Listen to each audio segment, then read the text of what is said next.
Badhaadhinni biyya keenyaa akka milkaa'uuf nageenyaa fi tasgabbiin dhimma ijoodha. Hojiileen yakkoota ittisuu fi to'achuu nageenya uummataa kabachiisuudha. Keessattuu saamicha, hannaa fi yakkoota iddoolee adda addaatti raawwataman karaa guutuu ta'een to'achuun barbaachisaadha. Egaa bulchiinsi magaalaa Finfinnees qaamolee nageenyaa uummata waliin qindaa'uun gochaalee akkasii qolachuu fi yakkamtoota seeratti dhiyeessuuf xiyyeeffannoon hojjeta. Gochoota kana ittisuuf ammoo nageenya naannawaa hojiilee bu'uuraalee misoomaa, industiriiwwanii fi naannawwan mana jireenyaa fi bakkeewwan tajaajila uummataa eeguun hojiin hundi gufuu tokko malee akka raawwatamaniif tumsi dhaabbilee nageenyaa fi hawaasaa murteessaadha.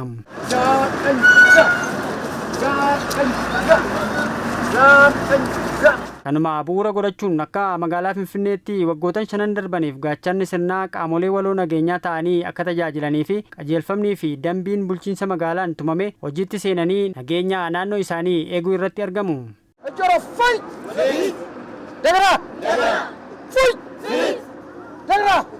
Hojii kana ergi jalqabne waggaa 5 gidduutti jalqabuun keenya waan baay'ee agarsiifne, bu'aa baay'ee agarsiifne. Yeroo hojjennutti naannaa keenya biyya nagaa gochuu, nagummaadhaaf jennaa uummanni keenya nagaan ba'ee nagaan akka galu barbaanna. Nusi ijoolleen keenya warri baratus maatiin keenya xaqilaallaan, ollaan keenya xaqilaallaan nagaan ba'ee nagaan akka ogalee nuuf gaarummaa tokkodha. Finfinneen immoo akka oligalaatti uummata baay'ee keessa jiraata. Uummanni baay'ee keessa jiraatu irratti immoo kan nagaan jiraatu jira, kan jeequmsa kaasu jiraatu jira. Kana gidduutti immoo gurra keenya gara uummataa goonee uummata keenya nagaa taanee eeguu qabna jennee waggaa 5ffaa keenyadha. Mana isaanirraa kaasanii hamma magaalaatti ani magaalaa kanaaf gaachana jedhanii ofii isaaniitiin fedhii isaaniitiin tola ooltummaa isaaniitiin nageenyatu naaf dursa jechuudhaan dhimma nageenyaa irratti kan bobba'an kun immoo shiiftii 3 kan hojjetanidha. Galgala sa'aatii 12 hamma 4tti umurii dargaggummaa keessa kan jiran kan hojjetan, 4 hamma sa'aatii 8tti umurii giddu galeessaa kan jiran, 8 hamma 12tti sadarkaa kanaan qoqqoodamee namoonni umurii isaaniitiin dargaggoonni sa'a 8tiin booddee bultii irratti kan hojjetan, namoonni gurguddaan immoo gara galgalaa eeganii gara mana isaaniitti kan deebi'anidha jechuudha. Garuu kun tola ooltummaa isaaniitiin nageenyi waa hundumaa irratti naa dursa jedhanii kan isaan ofii isaaniitti hojjetanidha jechuudha. Akka gargaara poolisiitti baay'ee olaanaadha. Galgala sa'a 12 haga sa'a 4tti manguddoonni hin eeganii sa'a 4 irraa immoo haga sa'a 8tti dargaggeessaa fi gaheessatu eega. Gaheessi immoo sa'a 8 haga sa'a 12 hin eegaa jechaadha. ከተማውን ለመጠበቅ ፈቃደኛ የሆነ በደንቡ ላይ የተቀመጡ መስፈርቶችን የሚያሟላ መሆኑን ተረጋግጦ በየጊዜው ደግሞ በፖሊስ የኮሚኒቲ ፖሊስ ስልጠና እየተሰጠው ስምሪት እየተሰጠው ነገኛ መጋላ ኬኛ ኤጉፍ ኤየማማ ነመታይ ኡላጋ ደምቢ ህረታይ ከንጉቴ ታኡ ቀባ የሮዳ የሮትስ ቃሞሌ ነገኘቲን ቦቢ ከነሙ ፉዳቹን ከንቦባአኒ ፊ ዮራኮ ቀባተነሞ ጎርሳ ቃሞሌ ነገኛ ፉዳቹን ኦጂቲ ወራ ሂከኒዳ akkuma warreen kaanii seeraaf heera biyya keenya warreen kabajanii kabachiisanidha. Poolisiidhaan bobbiin kan kennamu gama biiroo keenyan ammoo ordoffii fi leenjinni kennama. Walii isaaniifis hubannoo walii kennu walga'ii ni godhatu. Kun ammoo uummata biratti fudhatama argataa dhufe. Amanamummaa isaaniis akkasuma hojii tola ooltummaa hojjechuun uummata isaanii tajaajilu. Kun ammoo jaalala biyyaa agarsiisa. Yoo rakkoon jiraate haga waajjira poolisiitti yakkamaa qabuun kan dhiyeessanidha. ማንኛውንም የሚያያቸውን ችግሮች ለጸጥታ ችግር ነው ብሎ የሚያስቡትን ዋጋ እየከፈሉ እየተናነቁ መረጃ በመስጠትም አጋልጦ በመስጠትም ይዞ ጣቢያ ድረስ በመውሰድም ከፍተኛ ሚና እየተወጡ ይገኛሉ ማለት ነው። ሞባይሊ ነመራሃቱ ጅራ ሀቱ ሞባይሊ ያቴቱ ቱቦ ሴና ሞባይሊ ያቴቱ መነነማ ሴና kana qofa mootoon ta'in karaarra dhaabatee qolees rukkutaa baay'ee rakkisaa ture jechuudha. Haa ta'u ammoo yeroo ammaa kan hattuun hin jiru dhugaa dubbachuudhaaf namni sa'aatii fedhe bahee sa'aatii fedhe galuu danda'a. Finfinneen akkuma beekamu miidhagdee jirti. Namni halkan woog godha guyyaan deema daa'imman karaarra ba'anii deemu karaa miidhagaa kanarra namni sa'aatii barbaadetti hin deemaa jechuudha. Gaafa kana immoo ofitti amanamummaadhaan deema namni yeroo kana. Gaafa halkan baanu waa hunduun eeggata. Waa hunda san dabarsinee garuu qorra dadhabbiidha wanta akkasii hojiirra oolaniiti kaawwannee jennu inni hundee doon mo'annee hojii keenya hojjechaa irraa jechaadha. Rakkina bulookii keessatti uumamu gadi bu'amee uummata wajjiniin mari'atamee uummataaf ginizaabee kennu jechuudha. Ginizaabee ni kennu uummataaf. Ginizaabee kana tokko rakkinni akkan uumamne hattummaan akkan jiraan warri qaxanaa irratti xiqqoo ishii rakkoo kan ta'u bakka bakkatti darbee namni bahee yeroo galu dukkana bakki jirutti rakkinni xiqqoo maqaa jiruuf ibsaan akka naannoodhaan bahu manaan akka baasan. Namoonni naannoo irra jiran immoo hundumtiyyuu nageenyi manaan nama tokko qofa osoo hin taane nama hunda ilaallata manaan ilaallata mana bira deemanii ginizaabee kennanii fi isaanii namni hunduu bahee naannoo isaa akka eegu. Rakkinni hoo jiraate qaamni poolisiidhaaf gabaasni akka godhamu.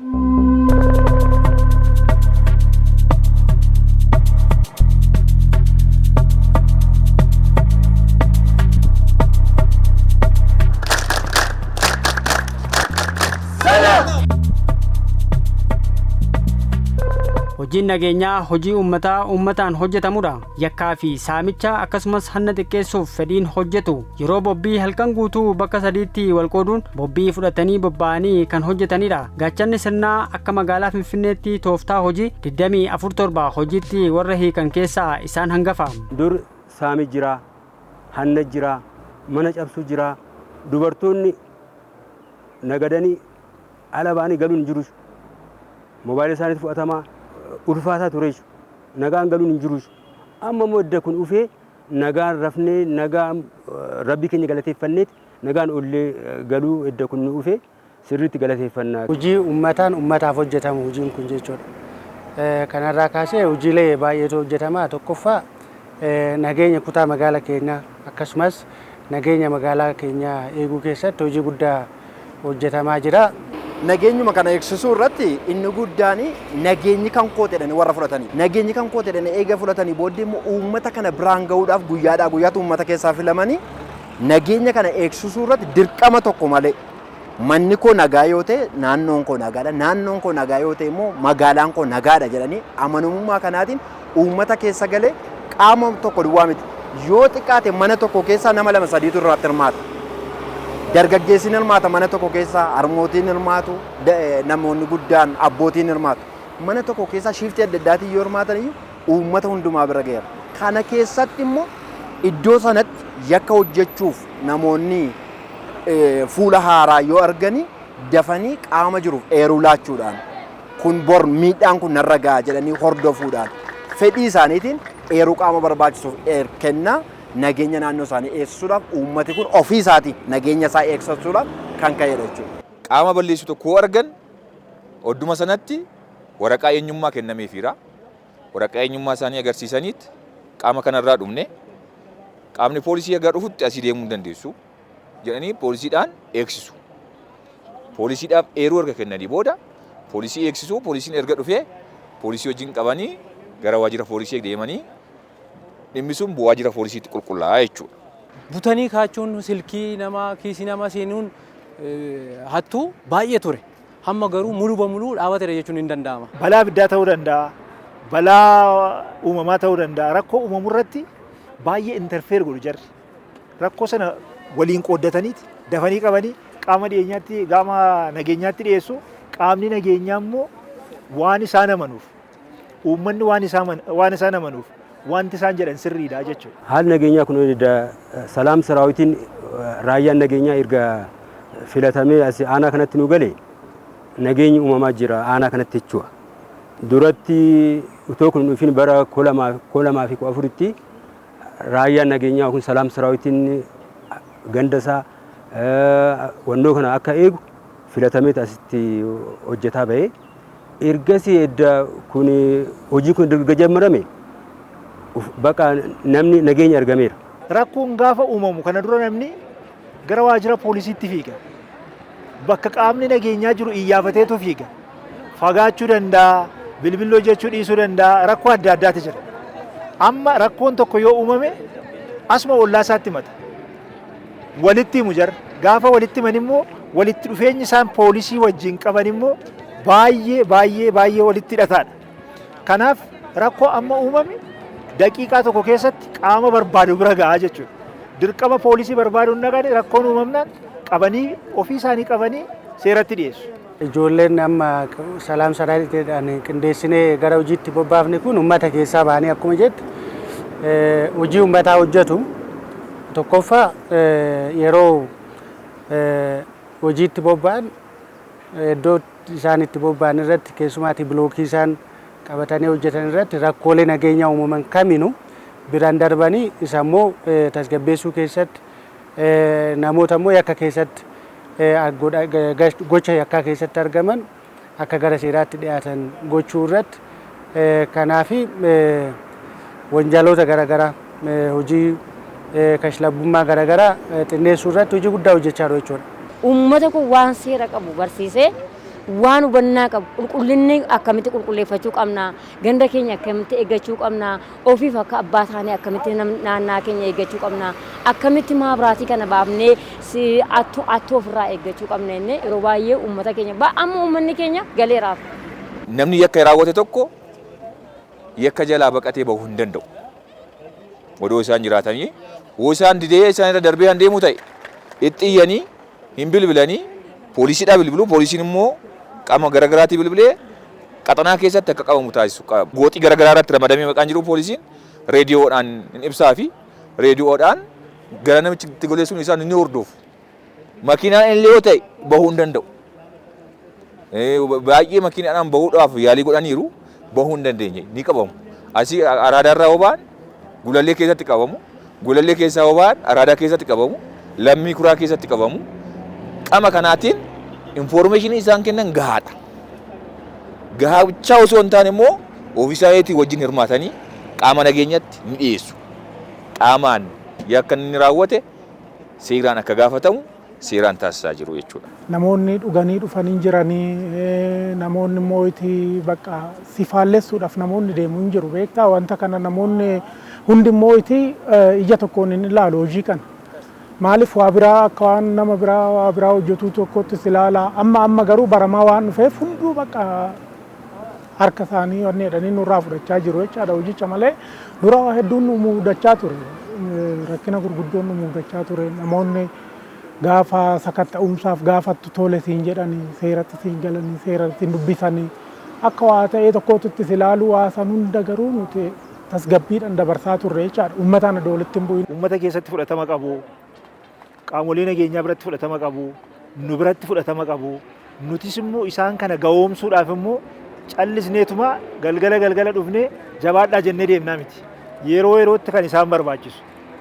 Baatiriitti isaan barbaachisa yoo ta'e, hubannoo leenjiitti isaan barbaachisa yoo ta'e, deeggarsa garbiraatti isaan barbaachisa yoo ta'e, isaan cinaa dhaabbannee hin deeggarraa, hin leenjisnaa, hin gahoomsinaa, hin bobbaafnaa jechuudha. Bobbii kana keessatti immoo rakkoon yoo jiraate ta'anii wal gamaggamu. Ati maaliif hafte har'aa jedhu.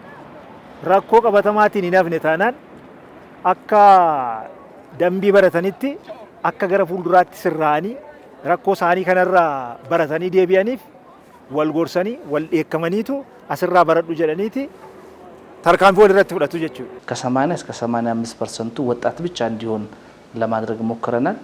ይሄ ወጣት ኃይሉን Dhibbeentaa 80 haga 85 dargaggootadha kan leenjifne. Humna dargaggeessaa kana hirmaachisuun keenya ammoo kaayyoo qabanne milkeesseera.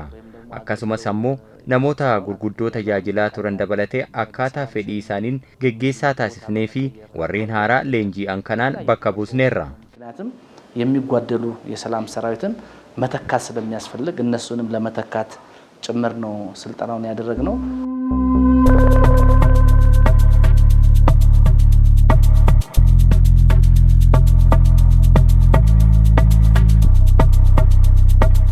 namoonni bashannanaaf ba'an nagaan bahanii akka galan, barattoonni yaaddoo tokko malee halkan baratanii akka galanii fi warreen maanguddootaa mana amantaa isaanii yoo deemanii nagaan waaqeffatanii akka galaniif shoora olaanaa taphataa jiru. Kana keessatti deeggarsii fi amantaan uummataa akka dabalu ta'eera. Kun ammoo yakkaa fi hanni akka baduuf gargaara.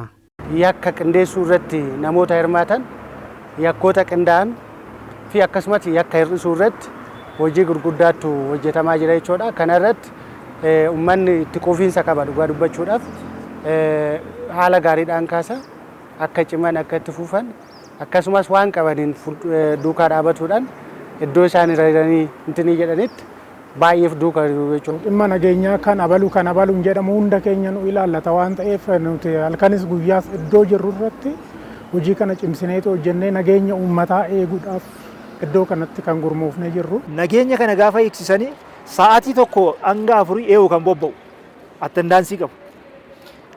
Bobbii kana gaafa fudhatan immoo eenyu kan garee kana kan gaggeessu hoogganaa qabu. Waan hoogganaan isaanii sun jedhe dhagaaniiti fudhataniiti bobbii godhu.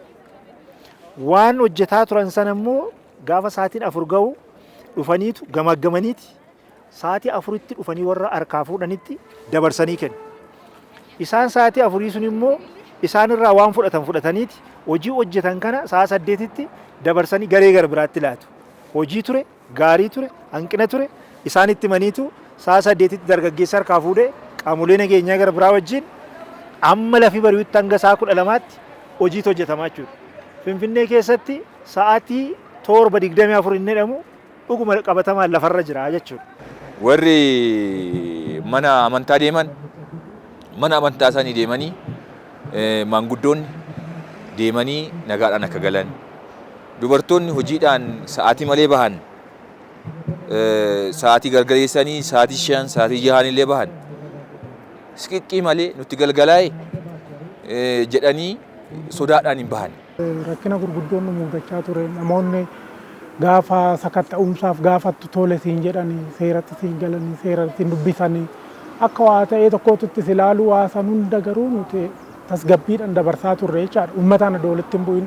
Har'a garuu nam tokko gaafatteetu nam tokko dhaabsifteetu gaafa gaafattu hundi isaatu of kennee raawwateetti sakatta'umsa hin jira gaafa jettuun toleedhaniiti. Dastanyaa ta'anii waan jiru bakka haala gaariidhaan onni jechaa jiru waasan amma kan jiru amma hunduu fudhatee jira jechaadha. Dhimma nageenyaatiif akka baane kaayyoo biraa akka hin qabne nageenyaaf qofa iddoo kanatti baaneetu akka wanni jechaa jirru namoonni hunduu amantiidhaan fudhatee jira jechaadha. Kana uummata keessaa bahanii uummanni isaan kan amana. Uummanni amana ragaan illee yoo jiraate waan namni kutaa biyya keessa jiran naannoo garagaraatti illee dhufanii diingata galanii yoo jiraatan suutadhaniitu waraqataan warra kanaaf ragaa kennu. Uummanni nama fakkeenyaaf nama meeshaa dhuskatee fidatee dhufe qabatee dhufe yookaan immoo bakka dhufee hin beekamne kan gale hoteelatti kan seenu hoteela keessa yeroo dheeraa kan jiraatu achi bahee naannoo irra kan naanna'u suutadhanii waraqataan fidanii dhufanii namni kun akkana gaafa akkanaa dhufee meeshaa akkanaallee baatee ganda eekeleetti akkatti dhufee as jiraachaa jira jedhaniit eeruu kennuuf. Warra kamii warra gaachana sirnaa kana. Gaachana sirnaa immoo qaxxeetaa nu bira fidu poolisii bira. Poolisiin isarra dhaabateetti dhaqee ejjennoodhaan qulqulleessaa jechuudha. Ejjennoodhaan dhaqee qulqulleessee hani hidhamullee hidhee seeraan kan gaafatumullee seeraan gaafachiisee meeshaa warafamullee yoo jiraate meeshaa sanallee warasee garasitti dhiyeessee seeraan akka gaafataman ni taasisaa jechuudha.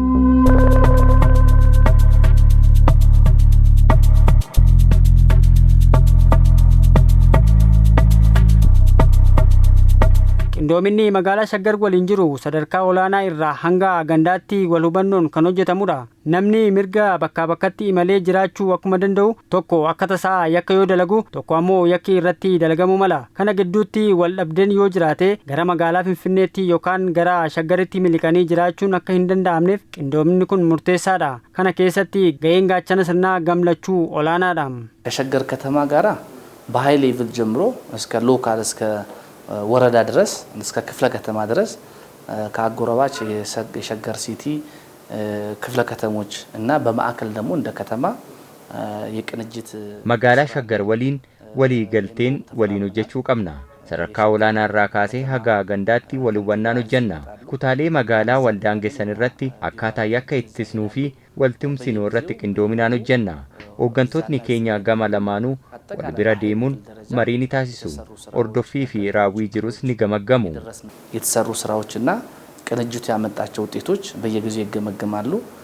ቡልቺንሳ ኩታ መጋላ መልካኖን ወጅን ናኖ ከናኖ ልቁነምና ገራ ብራንሞ ኩታ መጋላ ፉሪቲኒስ አከሱመስ ወልቁነምና ይቾዳ ኩታሌ ቡልቺንሳ ኩታሌ ለማኒ ከነ ወጅን ወልታኔ ወጂ ባኤ ወጀነ ይቾዳ ገመሳኒቲስ ጋቸነ ስርናፊ ሚሊሻ አከሱመስ ፖሊሲን ኡምኖን ነገኛ ገራገራ ንወሊን ቅንዳኔ ውጂ ረጅሩ ኑይስሞ ሰላም ሰራይቲ አከሱመስ ዋጅረ ደንቢ ፊ ዋጅረ ነገና ኡመት irmaachisne hojiilee tasgabbii nageenyaa irratti hojii guddaa hojjechaarra keessumaati nageenya naannoo eeguu irratti hanna garaagaraa kanaafi keeshlabboonni garaagaraa iddoo garaagaraatti namoota tasgabbii akka hin dhowwin hojii guddaatu hojjetamaa keessumaati galgala halkan jechuudha faraqaa sadiin hojii gurguddaatu hojjetamaa jira jechuudha akka kutaa magaalaa keenyaatti. Ijoollee gaachana sirnaa faanas bakka akka obbolaatti wallaallu ijoollee nu harkaa kan ba'e bilbilaanis wal jijjiirree bilbilaan isaan biratti kan gara isaanitti dhiyeessee akka daangaa akkanaa irratti nu cufa namni akkanaa yookaan mootii konkolaataan akkanaa dhufee jira inneet ergaa walii dabarsinee akkasitti hojjechaa jirra. Isaanis immoo kan isaan harkaa ba'ee dhufe iddoo akkanaatti nu qaba konkolaataan akkanaa yookaan mootii namni akkanaa nu harkaa ba'ee jira kan jedhu wanni jedhu haala gaariidhaan onni neeto akka obbolummaatti bakka kan wal faana hojjechaa jirru jecha.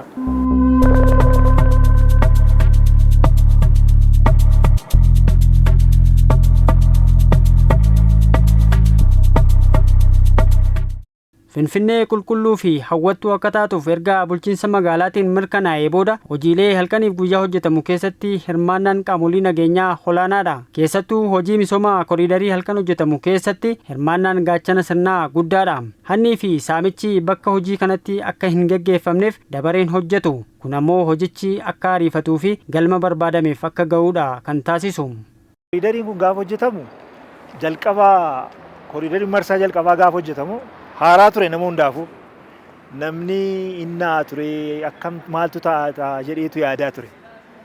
Hojjetamee yeroo muraasaa booda bu'aasaa uummanni argaa gaafa dhufu dhugaa sitti himuudhaaf ijoolleen gaachana sirnaa ta'anii asirratti hojii hojjetaa jiran kuni bilisaan humna isaaniitiin nagaa eegsisuutiin cinaatti humna isaaniitiin biyyee karaarraa guuruu dhagaa hin kaasuu sibiila hin fiduu bira dhaabbatanii jabaadhaa jedhu maashina hojjetu cinaa dhaabbatanii eeguu uummata hin deggaruu dabareedhaan wal ramadaniitu hojii kana dhibbaa dhibba wajjin hojjetaa turan. Koriidariin kun haala mijataa uumeera.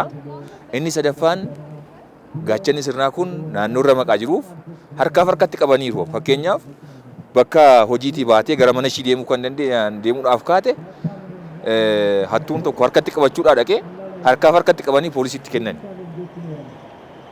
Shakkii tokko malee sodaa tokko malee galgaleessanii hojii isaaniitii bahanii gara mana isaanii deemuu ni danda'u. Amma uummanni erga raayyaan nageenyaa kun erga dhufee itti gammadee jira. Maaliif waliin hojjeta? Tokko immoo jeequmsi naa dhufu rakkinni tokko naa dhufu odeeffannoon kennaaf. Ganda kanatti kunittu alatee ganda kanatti saamii jira ganda kanatti balballi cabee jira.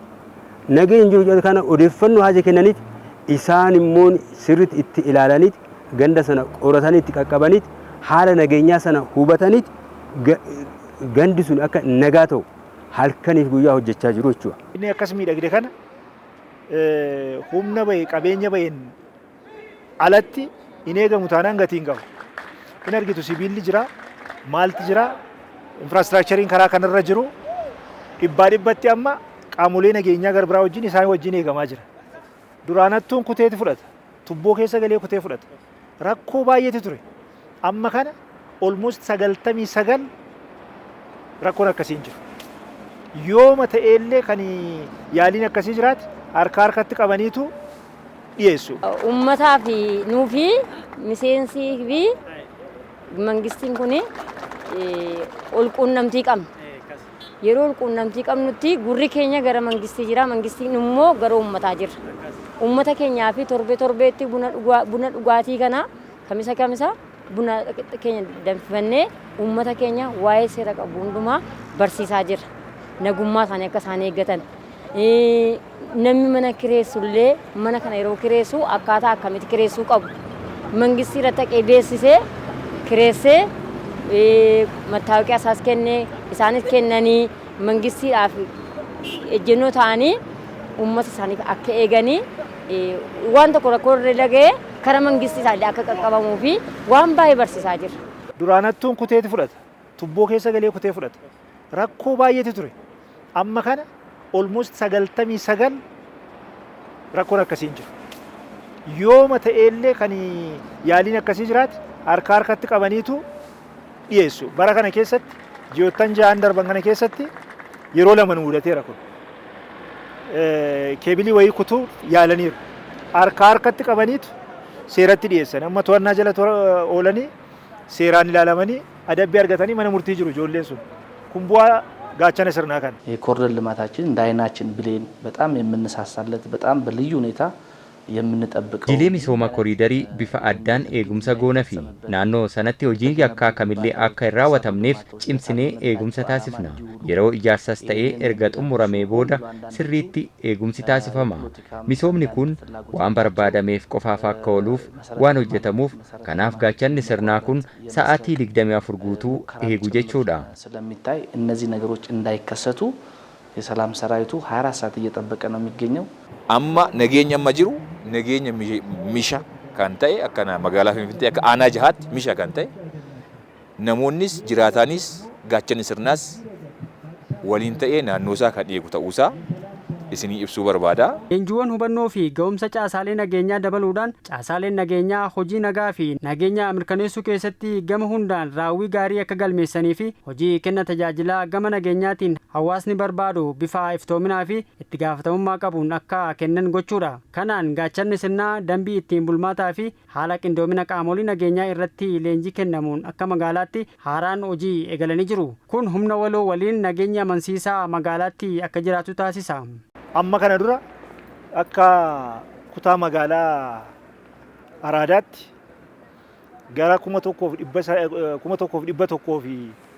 1,181 qabna turre.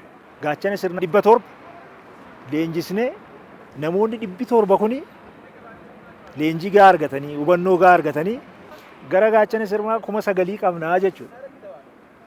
Poolisii Finfinneetiin ala, poolisii federaalaatiin ala, makalaakayaatiin ala isaan kana gaafa isaan kanatti finnu humna waloo walii taanaa jechuudha. Kanaaf nageenya amansiisaa tasgabbeessuun salphaadha jechuudha. አስመርቆ መተው ብቻ ሳይሆን ከነባሩ የሰላም ሰራዊት ጋራ ተዋህደው ተቀናጅተው እንዲሰሩ Leenjisanii eebbisuu qofa osoo hin taane warreen buleeyyii waliin akka hojjetaniif haala mijeessinee jirra. Muuxannoo akka walirraa qooddatan taasisuun ga'oomsuun barbaachisaadha. Bobbii irrattis warreen buleeyyiif haaraa eebbifaman waliin bobba'anii akka hojjetan taasifneerra. ብቻ አዲስ ብቻ እንዳይሆን ነባርና አዲሱን በመቀላቀል ስምሪት እንዲወጡ አድርገናል። ሰላም ሰራዊቲን ኬን ፐርሰንት 80 ኦል ደርገጎታ ሳናፋን ሞ ናሞን ቮለንተርሊ ናኖ ሳኔ ጉፍ hirmaatanis jiru akkasum namoonni iddoo garaagaraatti hojii nageenyaa keessatti gahee guddaa qaban muuxannoo qabanis gorsaan akkasumas ijoollee kana jajjabeessuu irratti qindeessuu irratti yaada akka kennaniif warroonni keessa makamanii hojjetan jiru. Kana manni duukaa hiriiree waan qabuun yaadaan hamileedhaan akkasumas immoo hojiin kun keessumaatii halkan kan hojjetamu waan ta'eef iddoo isaan nageenya eeganitti wantoota garaagaraan akka jabeessu dhaamsa dabarsuun barbaada. Miidiyaan immoo gahee guddaa qaba. Akka biyyattiitti qofaa otoo hin taane akkuma addunyaatti iyyuu gahee guddaa qaba. Isa kanaaf immoo hojiin nuti wajjin hojjennu kun jijjiirama biyyaa keessatti gahee guddaa maqaa taphatuuf akkuma har'allee dhuftanii nu gaafattan borullee dhuftanii nu dhaabachuu nu gargaaruu keessaniif akka nurraan cinnan jedha. Ulfaadhaa warra Addis Miidiyaa Neetwoork hojii gaarii hojjetaa jirtu baay'ee jajjabeessaadha. Humna nu taataniittu isinis hojiin isin miidiyaa keessatti hojjetaa jirtanis immoo baay'ee nu morkachiisaa jira. jabaadhaa ulfaadhaa guddaa galatooma.